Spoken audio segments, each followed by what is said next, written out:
Hello student, मेरे इस channel Lakhera sir studies में आपका एक बार फिर से स्वागत है।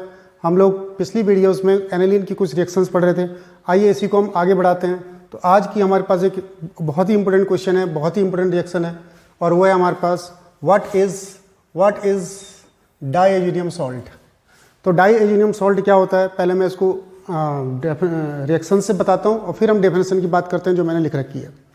तो डाईएजुनियम सॉल्ट क्या होता है कि जब कोई एरोमेटिक एमीन या यूँ समझो एनिलीन NaNO2 और HCl से रिएक्शन करता है 0 to 5 डिग्री सेल्सियस या कोल्ड टेम्परेचर पे या कम टेम्परेचर पर, तो हमारे पास डाईएजुनियम सॉल्ट फॉर्म होता है। रिएक्शन लिख करके देखते हैं क्या हो रहा है उसमें। हम क्या कह रहे हैं कि जब यहाँ पर भी देख लिए, इसमें इस डेफिनेशन में भी देख लीजिए क्या लिखा हुआ है। Compound having the general formula ArN2X is known as aryl diazonium salt। दोबारा से, compound having the general formula ArN2X is known as aryl diazonium salt। Meaning क्या है इसकी? एराइल का मतलब क्या है? एराइल का मतलब बेंजीन। बेंजीन का मतलब क्या हो गया? C6H5N2 और Cl। कहीं पर आपको लिखा हुआ दिखाई दे तो आप इसे डाईएजुनियम सॉल्ट, बेंजीन डाईएजुनियम सॉल्ट कहेंगे, बेंजीन डाईएजुनियम क्लोराइड बोलेंगे इसका नाम पूरा। आराम से मतलब इस प्रकार से लिखा हुआ दिखाई दे, इस टाइप से लिखा हुआ दिखाई दे। ये यहाँ पर N2 और Cl, इसके ऊपर प्लस, इसके ऊपर माइनस, तो ये हमारे पास है एराइल। एराइल ग्रुप आप जानते हैं, बेंजीन ग्रुप को एराइल ग्रुप भी कहते हैं। एराइल डाईएजो, दो नाइट्रोजन डाईएजो और क्लोराइड। डाईएजो कहलाता है जब दो नाइट्रोजन आपस में जुड़े होते हैं, डाईएजो और क्लोराइड। EM माने पॉजिटिव चार्ज है, एराइल डाईएजोनियम क्लोराइड इसका नाम हो गया। बेंजीन डाई, पूरा नाम इसका वैसे क्या बोलेंगे? Benzene diazonium chloride, aryl diazonium salt, इसे कहेंगे हमारे पास एराइल डाईएजोनियम सॉल्ट। ऐसे भी लिखा हो सकता है, ऐसे इस टाइप से। ये बेंजीन रिंग हो गया हमारे पास, यहाँ पर N, यहाँ ट्रिपल बॉन्ड N और यहाँ पर आ गया Cl। यहाँ देखिए इस पर 4 वैलेंसी हो रही, इसलिए यहाँ पर प्लस लगाएंगे, यहाँ माइनस लगाएंगे, तो ये एराइल डाईएजुनियम सॉल्ट या बेंजीन डाईएजुनियम क्लोराइड बन गया। अब इसको बनाते कैसे हैं? तो क्वेश्चन देखिए, पहला क्वेश्चन यही आता है कई बार कि what is benzene diazonium salt, या what is aryl diazonium salt, या व्हाट इज डाईएजुनियम सॉल्ट। तो उसमें आप डेफिनेशन ये लिखेंगे, compound having the general formula ArN2X is known as aryl diazonium salt. देखो Ar तो आप समझ ही रहे हैं, बेंजीन ही आ गया हमारे पास। N2 आप समझ, डाईएजो का मतलब हो गया N2, और यहाँ पर क्लोराइड, कोई जरूरी नहीं क्लोरीन हो। X का मतलब क्या होता है हमारे पास? X माने है क्लोरीन हो यहाँ पर, ब्रोमीन हो यहाँ पर, आयोडीन हो यहाँ पर, फ्लोरीन हो यहाँ पर, कुछ भी। तो ये सब एराइल डाईएजुनियम सॉल्ट बनाएंगे, क्लोरीन, फ्लोरीन, ब्रोमीन और आयोडीन मिला करके यहाँ पर। तो ये हमारे पास इसके बारे में हुआ कि है क्या। अब इसकी रिएक्शन कैसे करनी है, तो इसकी रिएक्शन के बारे में आते हैं। तो रिएक्शन ये है हमारे पास कि ऐसे करके क्वेश्चन बोल सकते हैं कि जब NaNO2 और HCl, दो चीज़ें देखिए, एक तो बोलता है कि HNO2 इससे रिएक्शन करता है, किससे? एनिलीन से। एनिलीन से यानी कि एनिलीन माने जो एरोमेटिक एमिन्स होते हैं, 1 डिग्री एरोमेटिक एमिन्स होते हैं। 1 डिग्री एरोमेटिक एमिन्स का मतलब हो गया एनिलीन। ये जो एनिलीन होता है किससे रिएक्शन करानी है? NaNO2 और HCl से, या यूँ बोल सकता है कि HNO2 से रिएक्शन कराई है। दोनों की मीनिंग एक ही है। एक ही मीनिंग क्यों है? वो इसलिए है क्योंकि ये NaNO2, ये जो NaNO2 है और HCl है, ये आपस में रिएक्शन करते हैं और रिएक्शन करके क्या बनाते हैं? HNO2, फ्रेशली प्रिपेयर्ड HNO2 और प्लस NaCl। देखो यहाँ से H और यहाँ से NO2, HNO2 और NaCl, फ्रेशली प्रिपेयर्ड HNO2 चाहिए इस रिएक्शन के लिए हमको। तो इसमें NaNO2 और HCl ले लेते हैं हम।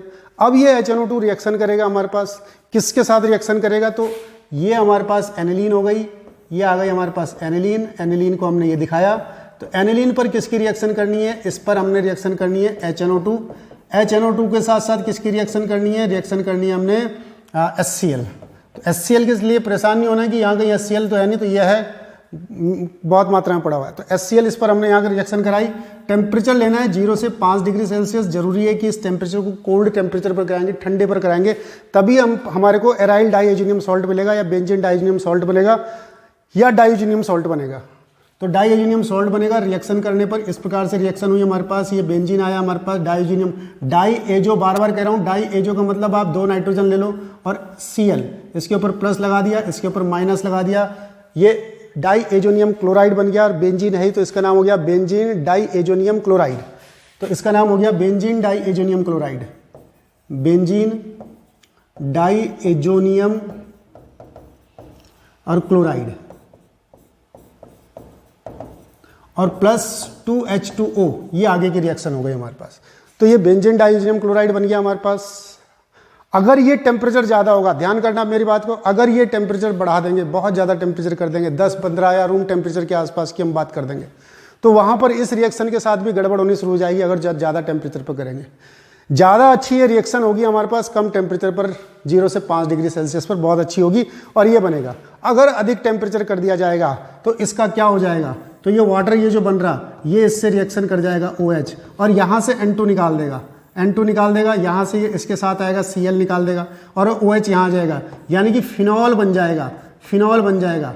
यहाँ पर OH आ गया, प्लस N2 बन गया, और प्लस HCl निकल गया, फिनॉल बन जाएगा। अगर ये रिएक्शन ज़्यादा टेम्परेचर पर है तो वाटर यहाँ से रिएक्शन करके फिनॉल, N2 और HCl निकाल देगा। तो ये नहीं दिखाना हमको इसीलिए 0 से 5 डिग्री का टेम्परेचर रखना है ताकि कम टेम्परेचर पर ये स्टेबल रहे। ठीक है, इतनी बात समझ में आई। व्हाट इज डाइएजोनियम सॉल्ट या व्हाट इज डाइएजोटाइजेशन। तो डाइएजोटाइजेशन किसे कहते हैं, तो ये जो प्रोसेस हो रहा है, ये जो रिएक्शन हो रही, इसको हम डाइएजोटाइजेशन कहते हैं। This reaction is known as diazotisation.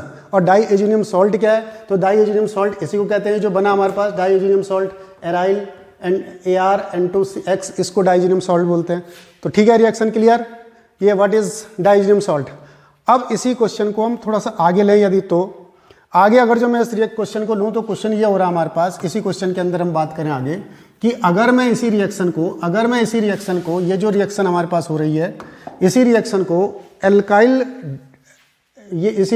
Alkyl amine से कराऊं, मतलब अगर मैंने कहा, किसी ने यूं बोला कि NaNO2 और HCl की रिएक्शन, यानी कि HNO2 की रिएक्शन, HNO2 भी बोल सकते हैं और ये भी बोल सकते हैं, इसकी रिएक्शन एल्काइल एमीन से, एल्काइल 1 डिग्री एमीन से इसकी रिएक्शन कराएं तो क्या होगा, मतलब RNH2 से इसकी रिएक्शन कराएं। R का मतलब CH3C2H5 कुछ भी ले लेते हैं, कुछ भी ले लो, कोई भी। तो RNH2 से अगर जो मैं इसकी रिएक्शन कराऊं, किसकी रिएक्शन कराऊं, वही HNO2 और HCl की रिएक्शन कराऊं, कितने टेम्परेचर पर, तो 0 से 5 डिग्री सेल्सियस टेम्परेचर दिखाया था अभी हमने, इसी टेम्परेचर पर रिएक्शन कराऊं तो क्या बनेगा, यहाँ बनेगा हमारे पास RN2Cl plus minus RN2Cl plus minus, और ये होता है अनस्टेबल होता है किसी भी टेम्परेचर पर, और आगे जो पानी निकलेगा वाटर उसी से रिएक्शन कर जाता है, और रिएक्शन करके क्या बनाएगा है, ROH plus N2 plus HCl। तो इसकी रिएक्शन तो किसी भी टेम्परेचर पर आप यहीं तक पहुंचाएंगे, क्योंकि ये स्टेबल नहीं होता है, अब क्यों नहीं स्टेबल होता है उसके बारे में बात करेंगे। तो कहने का मतलब मेरा यह है, अगर जो दोनों रिएक्शनों को लिखना पड़े, दोनों रिएक्शनों से मतलब क्या है, अगर मेरा बेंजीन ग्रुप आएगा, ये एनिलीन आएगा, और एनिलीन को हमने NaNO2 और HCl से रिएक्शन करानी है, ये एनिलीन आ गया, यहाँ पर लिखा हुआ है NaNO2 प्लस HCl, तो HNO2 बना देंगे अपने आप तो HNO2 बना देंगे अपने आप, और रिएक्शन स्टार्ट हो जाएगी 0 से 5 डिग्री सेल्सियस। तो आपने कैसे रिएक्शन दिखानी है, तो आपने रिएक्शन दिखानी है यहाँ पर N2 और Cl, यहाँ पर प्लस, यहाँ पर माइनस, और ये जो बनेगा हमारे पास स्टेबल बनेगा, स्टेबल है ये हमारे पास, तो ये आगे रिएक्शन नहीं होगी, इसलिए आगे रिएक्शन को दिखाने की जरूरत नहीं है। लेकिन अगर जो ज़्यादा टेम्परेचर पर रिएक्शन होगी तो चलो छोड़ो इसको, ज़्यादा टेम्परेचर की हम बात ही नहीं करते, इसको आप ना दिखाएं। अगर यही रिएक्शन मैं इस पर करूं कि C2H5NH2 अगर जो दे रखा है कि इस पर यही रिएक्शन दिखाइए, और यहाँ दे रखा है NaNO2 और HCl, चाहे HNO2 लिखा हुआ दिखाई दे, कुछ भी दिखाई दे, 0 से 5 डिग्री सेल्सियस, तो क्या बनेगा, H5N2 और Cl और इस पर प्लस और इस पर माइनस, और ये क्या लिखेंगे यहाँ अनस्टेबल। और ये जो अनस्टेबल हो गया ये वाटर से रिएक्शन करेगा और क्या बना देगा C2H5OH plus N2 plus HCl। कहने का मतलब ये है यदि एनिलीन पर HNO2 की रिएक्शन होती है तो डाइएजेनियम सॉल्ट बनता है, यदि इथाइल एमीन पर HNO2 की रिएक्शन होती है तो अल्कोहल बनता है। मैंने कई बार बोल दिया इसको, अब कई बार बोल चुका हूं इस रिएक्शन के बारे में कि कैसे रिएक्शन होनी है। अब आगे बात ये है हमारे पास कि ये स्टेबल क्यों है और ये अनस्टेबल क्यों है, इसको एक्सप्लेन करना है। तो ये स्टेबल इसलिए है भाई क्योंकि ये जो प्लस चार्ज है रेजोनेंस के कारण रिंग के अंदर चला जाता है। ये जो प्लस चार्ज है रेजोनेंस के कारण रिंग के अंदर चला जाता है, इसलिए N2 इसमें से निकल नहीं पाती, इसलिए स्टेबल हो जाता है। लेकिन इसमें कहीं रिंग नहीं है तो N2 यहाँ पर रिंग के अंदर नहीं उतर पाएगा, नहीं उतर पाएगा तो अनस्टेबल होगा, अनस्टेबल होगा तो N2 निकल जाएगी और यहाँ से H के साथ Cl रिएक्शन करके HCl निकालेगा और OH आ जाएगा। आप दोबारा कह रहा हूँ मैं क्या हो रहा है इसमें, यहाँ पर क्या है, यहाँ पर देखिए इसमें ये इसको मैं आराम से ऐसे करके रिएक्शन को दिखाता हूँ। यहाँ double bond single bond double bond ऐसे करके, ये हमारे पास N2 है और ये हमारे पास Cl है, ये प्लस है और ये माइनस है। तो क्या होगा, ये प्लस इस पर देगा, ये अपने प्लस को यहाँ देगा। आराम से दिखाते हैं इसको, आराम से रिएक्शन को मैं अलग से दिखाता हूँ बना करके इसको। देखिए ये स्टेबल क्यों है, वाई दिस इज स्टेबल।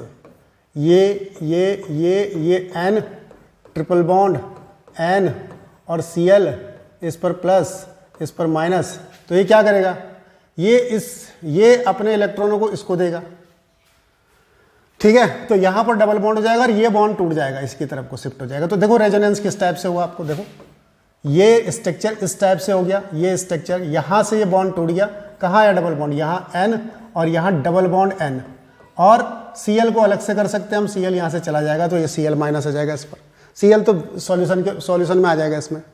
और यहाँ पर क्या होगा, ये यहाँ पर बॉन्ड टूट गया तो प्लस यहाँ आएगा, ये यहाँ आएगा, ये यहाँ आएगा, फिर ये बॉन्ड यहाँ से शिफ्ट होगा तो प्लस यहाँ आएगा, फिर ये बॉन्ड यहाँ से शिफ्ट होगा, फिर ये बॉन्ड यहाँ से शिफ्ट होगा इधर की तरफ को तो प्लस कहाँ आएगा, यहाँ आएगा। इस प्रकार से प्लस इसमें घूमता रहेगा, इस प्रकार से रेजोनेंस दिखाएगा। रेजोनेंस दिखाने के कारण ये स्टेबल हो जाएगा क्योंकि इसका प्लस चार्ज इस रिंग के अंदर दौड़ जा रहा। जब प्लस चार्ज रिंग के अंदर दौड़ जा रहा तो N2 इसमें से निकलेगी नहीं, स्टेबल हो जाएगा। लेकिन ये कब होगा, कम टेम्परेचर पर। अधिक टेम्परेचर पर N2 इसमें से निकल जाएगी, ज़्यादा टेम्परेचर पर आप रिएक्शन ज़्यादा टेम्परेचर कर देंगे तो N2 इसमें से निकल जाएगी और HCl निकल जाएगी, तब फिनॉल बन जाएगा इसके अंदर, ठीक है। तो ये कम टेम्परेचर इसलिए 0 से 5 डिग्री सेल्सियस टेम्परेचर पर दिखाते हैं। अब इसके अंदर क्या है, C2H5 N2 और Cl, N2 और Cl में क्या है, यहाँ प्लस है यहाँ माइनस है, कहाँ जाएगा प्लस, कहीं भी नहीं जाएगा, अनस्टेबल है, टूट जाएगा, नाइट्रोजन निकल जाएगी तो ये अल्कोहल बना देगा हमारे पास। तो इसका आंसर हमने लिख रखा है कि why alkyl diazonium salt is not stable. तो यहाँ पर क्या लिखा हुआ है, in aryl diazonium chloride the structure goes under resonance due to which the positive charge move in the ring. So aryl diazonium chloride is stable while alkyl diazonium salt या alkyl diazonium chloride do not show resonance, so it is unstable। अगर हिंदी में बात करूं तो resonance को हिंदी में कहते हैं अनुनाद, रेजोनेंस को हिंदी में कहते हैं अनुनाद। तो फटाफट अगर जो इसका स्ट्रक्चर बोलेंगे तो ये जो बेंजीन डाइजीनियम क्लोराइड है, ये जो बेंजीन डाइजीनियम क्लोराइड है, इसके पास अनुनाद पाया जाता है। क्या पाया जाता है, देखो अनुनाद। और अनुनाद संरचना होने के कारण ये स्थायी होता है, स्टेबल होता है, ये स्थायी होता है, इसलिए ये बन जाता है। और इसमें C2H5N2Cl इसमें अनुनाद संरचना नहीं पाई जाती है, इसलिए अस्थायी होता है। तो ये हमारे पास इसका आंसर हो गया। तो आज के इस क्वेश्चन में इतना ही। थैंक यू, धन्यवाद।